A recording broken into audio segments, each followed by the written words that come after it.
অন্তরা সে যদি একসাথে বলল, আমি যাব। নোরা বলল, ঠিক আছে তাহলে চল।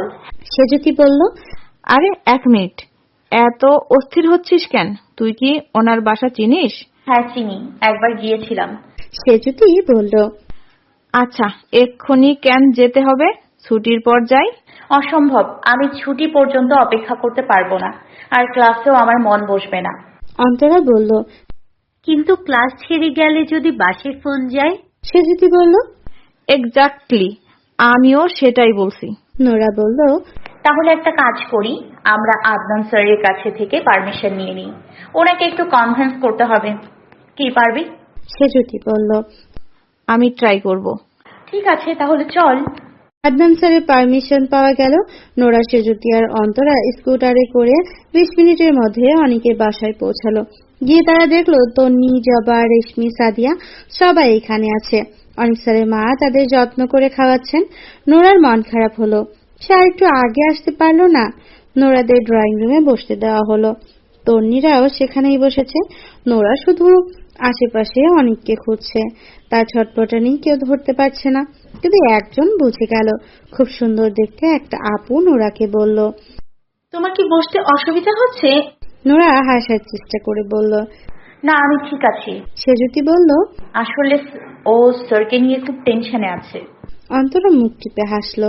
নোরা কঠিন চোখে তাকালো। আপুটা হেসে বলল, তোমাদের স্যার সুস্থ আছে, চিন্তার কোনো কারণ নেই।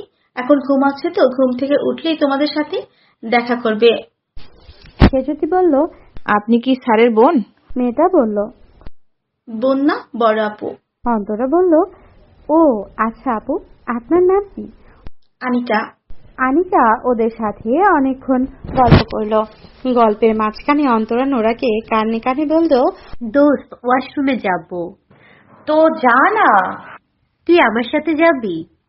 এটা কি কোচিং এর ওয়াশরুম যে আমাকে যেতে হবে? তুই যা তো। অন্তরা উঠে চলে গেল। অনেকক্ষণ হয়ে যাবার পরেও অন্তরা আসছে না, তাই নোরা উঠে গেল অন্তরাকে খুঁজতে।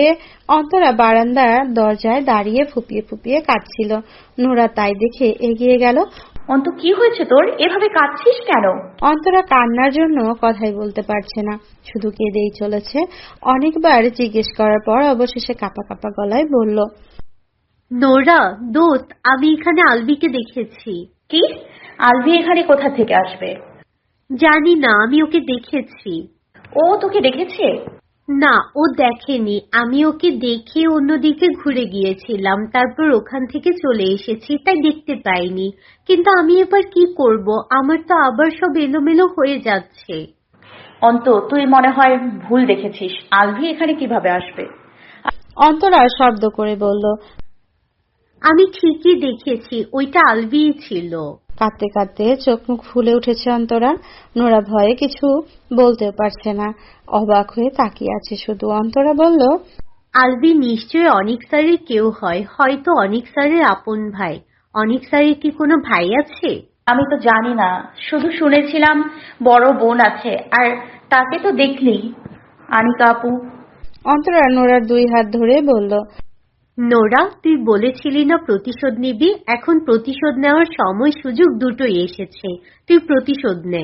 মানে কিভাবে প্রতিশোধ নিব? অন্তরা চোখে মুখে হঠাৎই হিংস্রতা ভর করলো। সে নিষ্ঠুর গলায় বলল, আলভি তো অনিক স্যারের ভাই।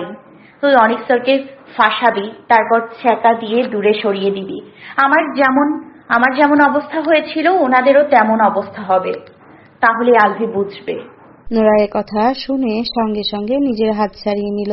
ঢোক গিলে বলল, অন্তরা, তুই পাগল হয়ে গেছিস। আমি এটা কোনোদিনও করতে পারবো না। আলভি যদি ওনার ভাই হয়েও থাকে, তাহলে তার অপরাধের শাস্তি উনি কেন পাবেন?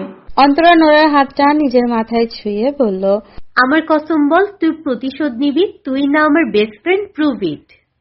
নোরা অন্তরার মাথা থেকে হাত সরিয়ে বলল, ঠিক, এভাবে কসম কাটতে হয় না, গুনাহ হয়।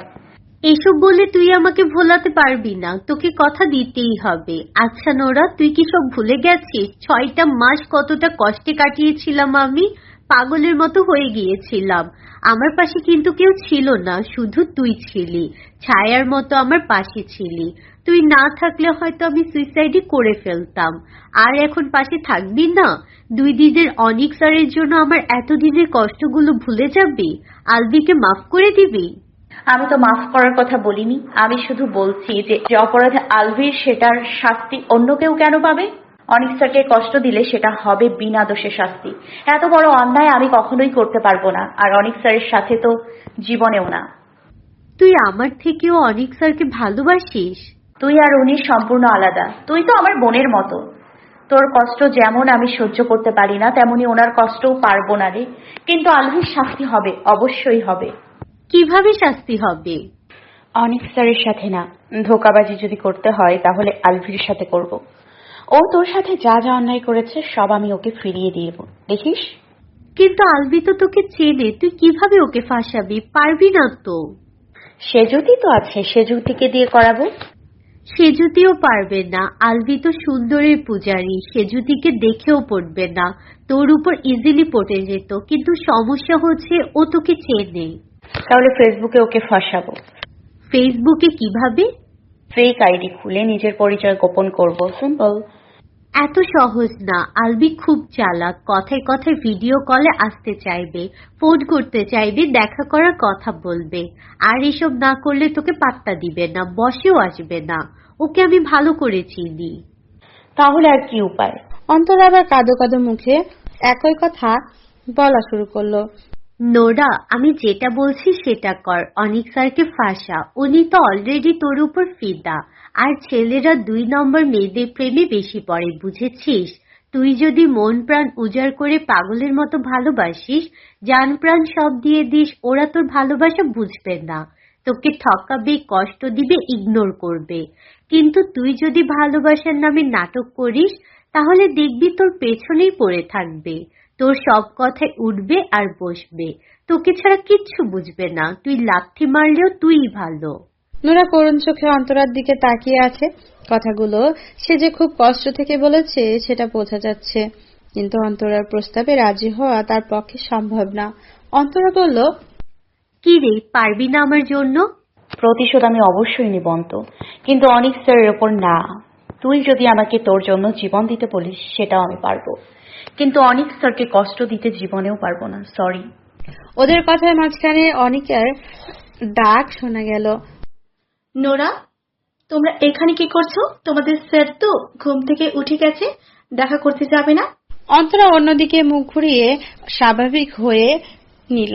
নোরা হাসার চেষ্টা করে বলল, জি আসছি। এসো। অনিকার পেছন পেছন নোরা আর অন্তরা হাঁটতে লাগলো। নোরা ইশারা করে অন্তরাকে চুপ থাকতে বলল, ফিসফিস করে বলল, এই বিষয়ে আর কোনো কথা না, আলভিকে দেখলেও স্বাভাবিক থাকবি। অন্তরা বলল, আমি ওর সামনেই যাব না। রুমে ঢুকতে অনিক নোরাকে দেখে হেসে বলল, কেমন আছো নোরা? নোরা অনিকের দিকে তাকালো। অনিকের মাথায়ও ব্যান্ডেজ, বাম পায়েও ব্যান্ডেজ, ঘুম থেকে ওঠায় চোখগুলো ফুলে আছে। দেখতে কি সুন্দর লাগছে। এলোমেলো চুলগুলো সাদা ব্যান্ডেজে আটকানো। এই মুহূর্তে এর থেকে সুন্দর দৃশ্য নোরার কাছে আর কিছুই হতেই পারে না। প্যান্টের বাম সাইডে হাঁটু পর্যন্ত ওঠানো ধবধবে সাদা, পায়ে সাদা রঙের ব্যান্ডেজ, আর তার উপরে কালো লোম দেখা যাচ্ছে। নোরা এমন ড্যাব ড্যাব করে অনিক স্যারের দিকে তাকিয়ে থাকতে দেখে সেজুতি ধাক্কা দিল। নোরা নড়ে চড়ে দাঁড়ালো। সেজুতি মিনমিন করে বলল। নোরা লজ্জা পেয়ে সেজুতির কাঁধে একটা থাপ্পড় দিল। আনিকা এসব দেখে হেসে বলল, তোমরা মারামারি করছো কেন? সেজুতি বলল, ও আমাকে মারে আপু, ডাকাতনি একটা। আনিকা হেসে ফেলল। নোরা আর চোখে অন্তরার দিকে তাকিয়ে দেখলো সে গম্ভীর মুখে দাঁড়িয়ে আছে। তন্নি তার এক্সট্রা কেয়ার শুরু করে দিয়েছে। টিফিন বক্সে অনিক স্যারের জন্য পায়েস আর কি যেন খাবার এনেছে। এসব এখন স্যারকে খাওয়ানোর জন্য উঠে পড়ে লেগেছে, কিন্তু স্যার মিষ্টি খায় না। রেশমি জিজ্ঞেস করলো। অনিক বলল, ডায়াবেটিস না, আমার মিষ্টি জিনিসটাই পছন্দ। নোরার পৈশাচিক আনন্দ হচ্ছে। সে সেজুতিকে বলল, সেজু, এই তন্নি কি বাচ্চি এত জিনিস আনলো কেমনে? ও কি আগে থেকে স্যারের অ্যাক্সিডেন্টের খবর জানতো? জানতো মনে হয়, ওর তো সব টিচারদের সাথে অ্যাড আছে, হয়তো আপডেট পেয়েছে। সেজুতি অন্তরার দিকে তাকিয়ে নোরাকে বলল। এদের কি হয়েছে? ভূতে ধরেছে কেন? নোরা বলল, অনেক কাহিনী পরে বলবো। এতক্ষণে আলভি ভেতরে আসলো। আলভিকে দেখে অন্তরার মাথা থেকে পা পর্যন্ত কাঁপাকাঁপি শুরু হয়ে গেল। শরীরের লোম দাঁড়িয়ে যেতে লাগলো। বুকের মধ্যে তুমুল মাত্রায় যুদ্ধ শুরু হলো। অবিলম্বে নোরার পেছনে গিয়ে নিজেকে আড়াল করার চেষ্টা শুরু করলো অন্তরা, কিন্তু আড়াল হতে পারছে না। নোরা তো খুব খাটো আর অন্তরা তুলনামূলক অনেক লম্বা, তাই নোরার পেছনে দাঁড়ালেও তার মাথা দেখা যাচ্ছে। সে ওড়না দিয়ে অর্ধেক মুখ ঢেকে ফেলল। আলভি এখনো এদিকে তাকায়নি। অন্তরা ছটফটানি দেখে নোরা বলল, তো প্লিজ স্বাভাবিক থাক। তুই এমন করলে আলভি বুঝে ফেলবে যে তুই এখনো ওর প্রতি দুর্বল। তুই কি এটা ওকে বোঝাতে চাস? নোরা তাকিয়ে আছে আলভির দিকে। কতদিন পর ছেলেটাকে দেখছে সে, একটুও বদলায়নি, একদম প্রথম দিনের মতোই লাগছে। আবার সেই পুরনো স্মৃতি চোখের সামনে ভেসে উঠেছে। অন্তরার ইচ্ছে করছে ফ্লোরে বসে কাঁদে ফেলতে। এই 2 বছরে কি একটুও বদলায়নি আলভি? আচ্ছা, আলভিকে এখনো ওকে দেখলে চিনতে পারবে? হয়তো পারবে, হয়তো বা না। ইন্টার ফার্স্ট ইয়ারে থাকাকালীন অক্টোবর মাসের শেষ দিকে আলভির সাথে প্রথম দেখা হয়েছিল অন্তরার।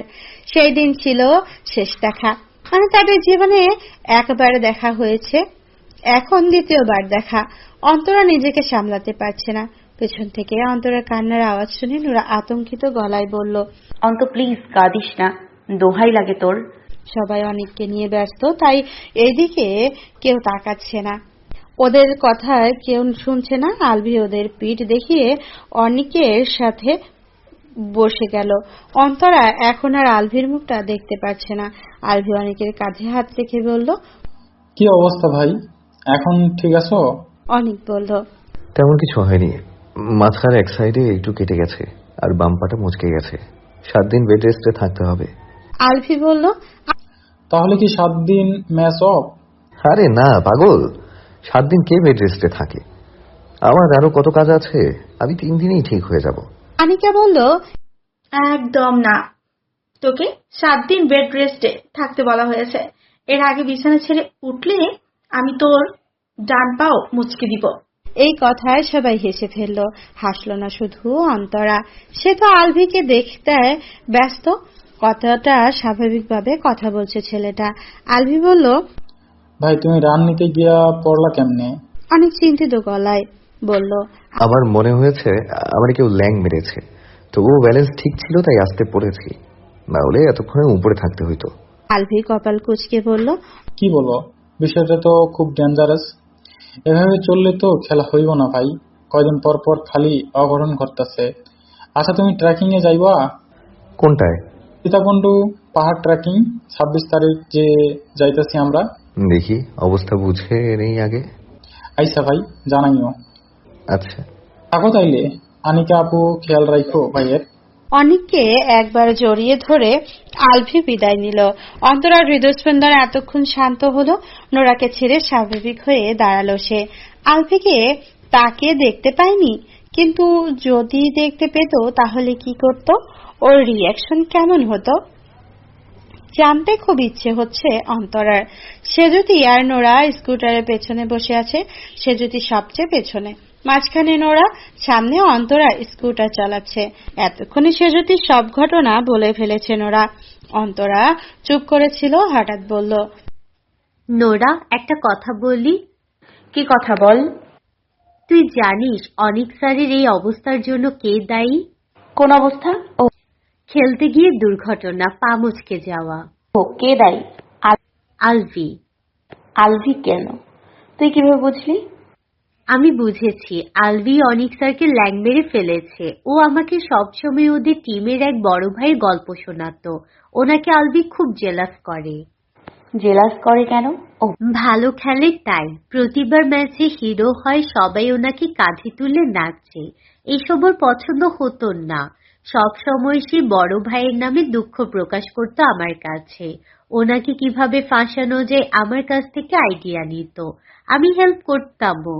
আমার সেটা অন্যায় মনে হলেও কখনো কিছু বলতাম না। প্রেমে অন্ধ ছিলাম তো তাই। ওকে খুশি করাই তখন আমার মূল লক্ষ্য। এত কিছু ভাবতাম না। এখন আমি বুঝতে পেরেছি সে বড় ভাই হচ্ছে অনিক স্যার। সামনে ওরা ট্রেকিং এ যাচ্ছে না, সেখানে যেন অনিক স্যার যেতে না পারে সেজন্যই আলভি এত কাহিনী করেছে।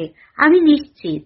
ও বাবা, আগে তো জানতাম মেয়েরাই হিংসুটে ভূতনি হয়, এখন দেখছি ছেলেরাও হয়। কিন্তু অনেক স্যার ট্রাকিং এ গেলে ওর কি সমস্যা? বুঝিস না, হিংসা। আর তুই এই আলভিকে শাস্তি দেওয়ার জন্য আমাকে বলেছিলি অনেক স্যার লেগ ফুল করতে, তাহলে তো আলভি কোনো শাস্তিই পেত না, আরো খুশি হতো। তখন তো বুঝিনি, ভেবেছিলাম উনি আলভির আপন ভাই।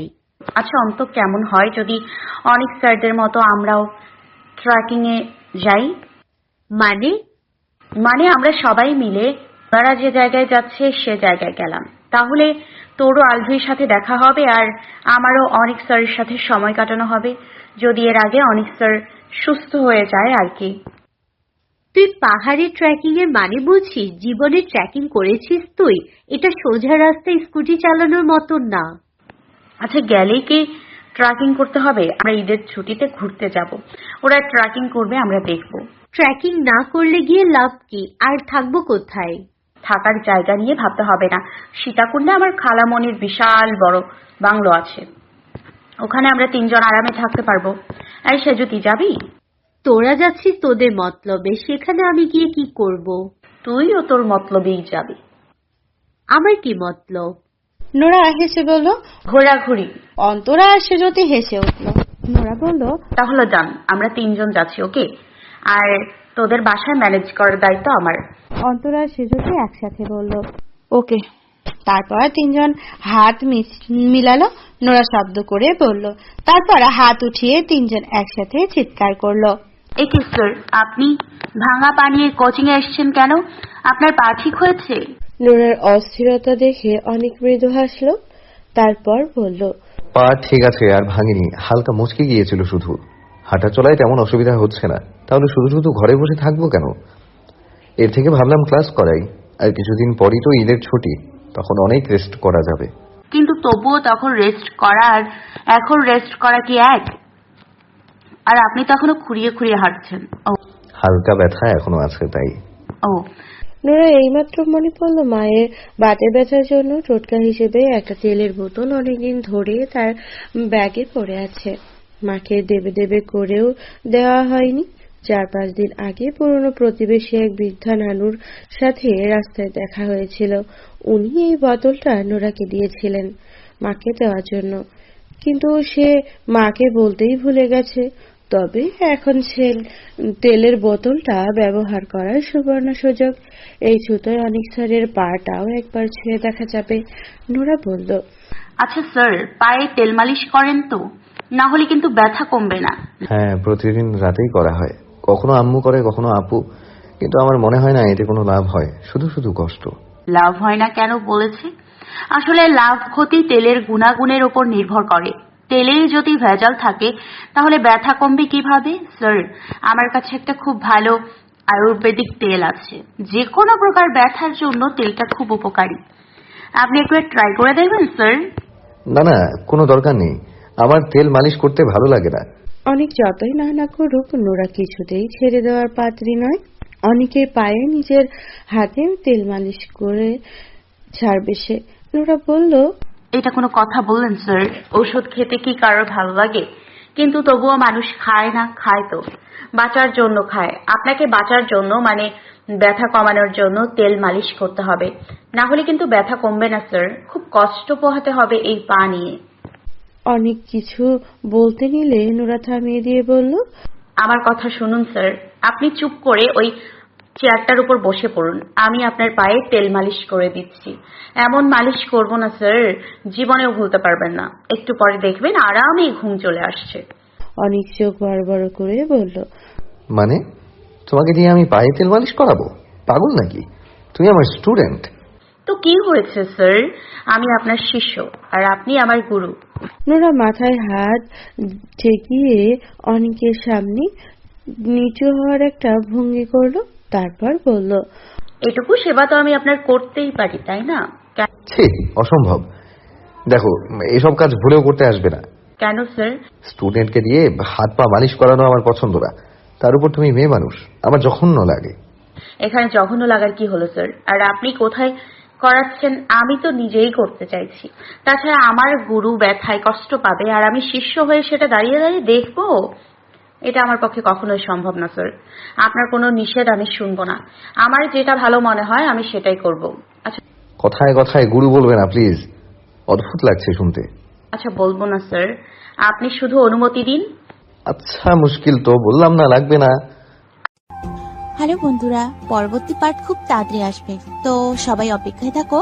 আর চ্যানেলটি যারা এখনো সাবস্ক্রাইব করনি তারা পরবর্তী পার্ট দেখার জন্য চ্যানেলটি সাবস্ক্রাইব করে রেখো।